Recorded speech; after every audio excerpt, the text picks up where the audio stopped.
United, united we stand, united we never shall fall.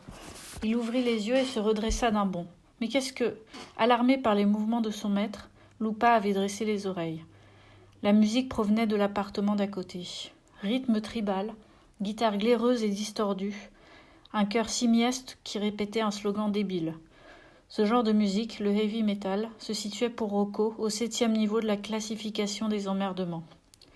Joué à 3h45 du matin, il passait automatiquement au niveau 9. « Bordel de merde !» hurla-t-il en se levant.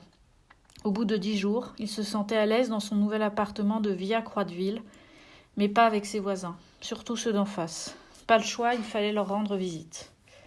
Il ouvrit la porte, le froid de l'escalier le heurta de plein fouet. Il rentra chez lui, enfila son Loden directement sur son boxeur et son t-shirt, puis ressortit pieds nus. Il frappa. Aucune réponse. La musique se déversait jusque sur le palier. Il enfonça la sonnette, martela la porte à coups de poing. Soudain, tout se tut. Des pas rapides suivirent. Un raclement sur le bois, signe que quelqu'un observait par le judas. « Oui, c'est moi, Schiavone, le voisin. Ouvrez !» La porte s'ouvrit. Un garçon de 16 ans apparut. Acné, cheveux longs, en slip, un t-shirt Iron Maiden troué, la peau aussi blanche que le ventre d'un poisson. « Oui ? Oui, tu me dis oui, bordel de merde, il est 3h45 et tu mets cette merde à fond ?» Le garçon rentra la tête dans les épaules. « Pardon, je pensais qu'il n'y avait personne. Tu penses mal. Ça fait 10 jours que j'habite ici. Et les autres voisins, tu les as oubliés ? L'immeuble est vide, les Benets sont aux Pays-Bas, les Candiani aussi sont partis. Excusez-moi si j'avais su. Maintenant tu sais. Enfile ton casque et balance-toi de Judas Priest dans les tympans, je m'en fous. » Le garçon esquissa un sourire. « Vous connaissez Judas Priest ? » « Bien sûr, c'est un groupe de quand j'étais jeune. Mais toi, comment tu connais ?» Le voisin leva timidement la main droite, les doigts en forme de corne, le pouce tendu. « Mais t'es débile ou quoi, Firocco ? Allez, va au lit, mon grand, il y a école demain. Si tu me réveilles encore avec cette merde, je te fais dévorer par Lupa. » Le garçon sembla remarquer le chien seulement à ce moment-là. « Oh, qu'il est joli ! Elle ! C'est quelle race ? Saint-Rémy en Ardennes. » Le garçon éclata de rire. « Ça existe une race comme ça ? Si un groupe comme Judas Priest existe, une race comme ça existe aussi. Moi, c'est Gabriele. Et ce qu'il t'a dit, ça me fait une belle jambe, répondit Rocco. Sa colère n'était pas encore passée. Il se retourna et rentra chez lui. Plus question de dormir. Après une douche rapide et une fois la gamelle de Lupa remplie, ils étaient sortis. L'aube tachait de rose le ciel et les toits humides d'Aoste. Il avait envie de prendre son petit déjeuner, un double café et 2 brioches, tout en regardant la place Chanou prendre lentement les couleurs de cette nouvelle journée qui s'annonçait splendide. Pas un nuage entre les cheminées éteintes depuis plus d'1 mois. Il regarda ses chaussures. Cette 16e paire de Clars qu'il avait achetée en 10 mois avait été la plus chanceuse. Avec un petit effort, elle durerait peut-être jusqu'à l'hiver prochain. Un vent léger, froid mais pas glacé, lui caressait le visage. Lupa s'arrêtait à chaque coin de rue pour renifler les messages laissés la veille par les autres chiens. Quant à lui, il s'arrêta au kiosque pour prendre le journal. Il n'en crut pas ses yeux quand il découvrit l'article en première page. Rue Piavet, un crime encore non élucidé. On ne parle plus de l'homicide de la rue Piavet, où Adèle Talamonti a trouvé la mort, criblée de 6 balles chez le sous-préfet Rocco Schiavone, chez qui elle logeait, d'après les déclarations du porte-parole de la préfecture. Qui est entré dans cet appartement pour tuer la pauvre Adèle ? Était-elle la véritable cible de l'assassin ou s'agissait-il du policier ? Nous sommes les seuls à poser encore la question. Il est de notre devoir de rappeler au lecteur que certains événements en apparence incompréhensibles ont en réalité une explication simple mais dérangeante. Par exemple, pour ne pas jeter l'opprobre sur un cadre de la police, apparemment protégé par le préfet Andreas Costa. Nous rappelons en revanche que la nuit du 13 mai, Adèle Talamonti a été brutalement assassinée et que depuis, malgré de nombreuses promesses, on ignore tout des commanditaires et encore plus des exécutants de cet homicide.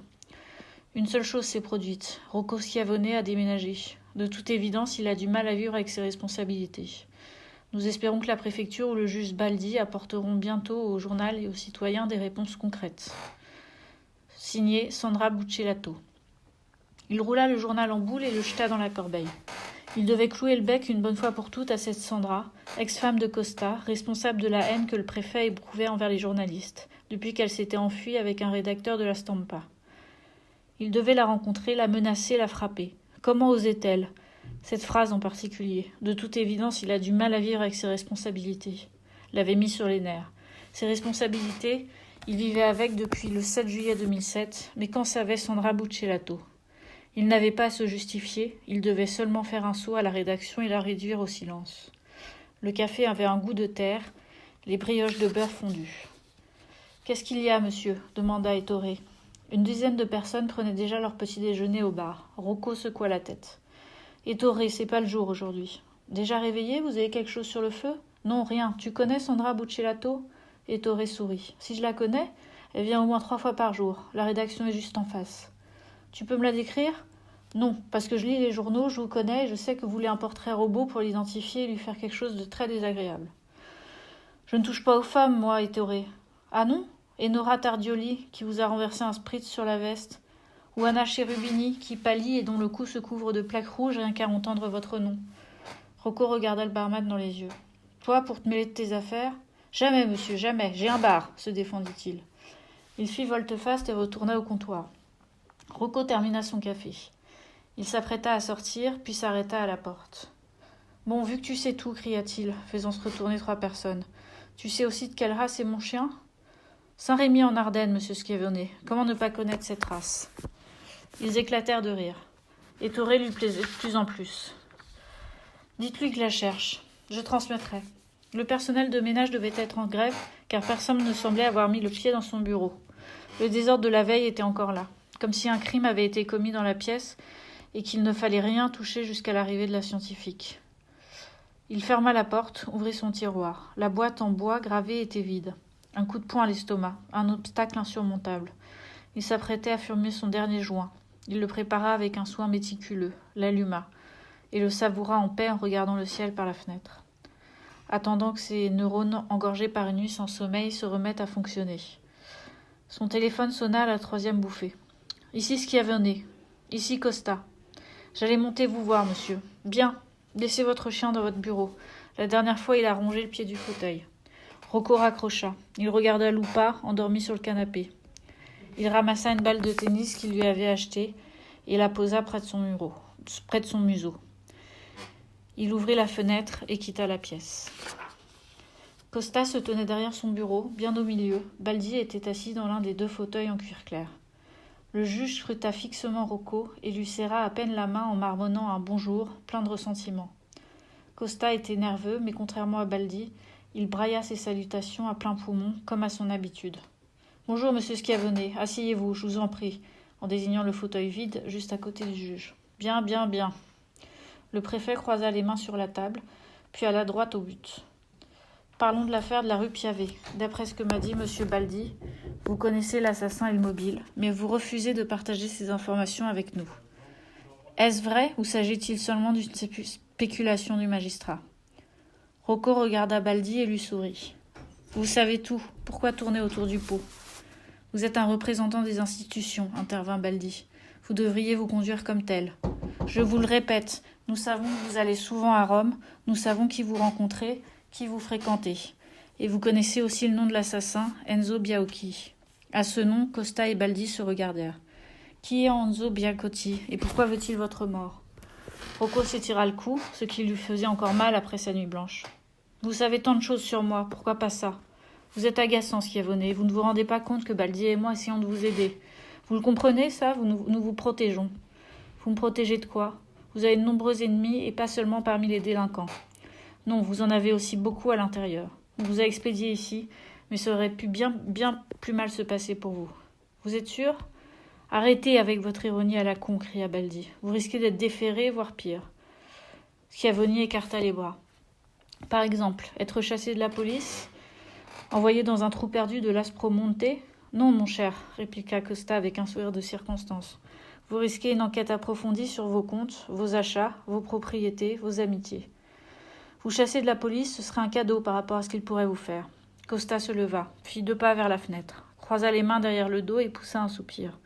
Et vous n'aurez aucun allié, Schiavone, ni moi ni le parquet.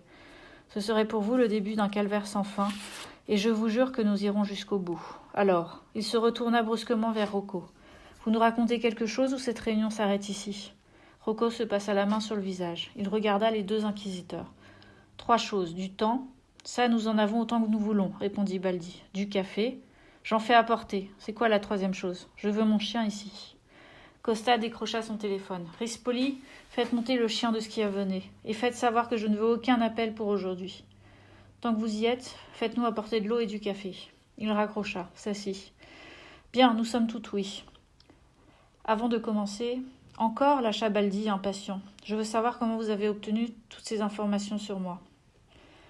Baldi et Costa sourirent. Vous avez vos canaux, nous avons les nôtres. Rocco prit une cigarette dans son paquet et la glissa dans sa bouche. Je peux? Il s'agit d'un cas exceptionnel, mais c'est la première et la dernière fois dans mon bureau. Il alluma sa cigarette avec un Dupont de bureau. Rocco prit une première inspiration, cracha la fumée vers le plafond, puis commença. Bon, faisons comme quand on lit un livre. Moi, j'en raconte 70% et vous complétez le reste qu'avec un peu d'imagination. Vous en avez à revendre, non? Baldi et Costa ne répondirent pas, et Rocco commença.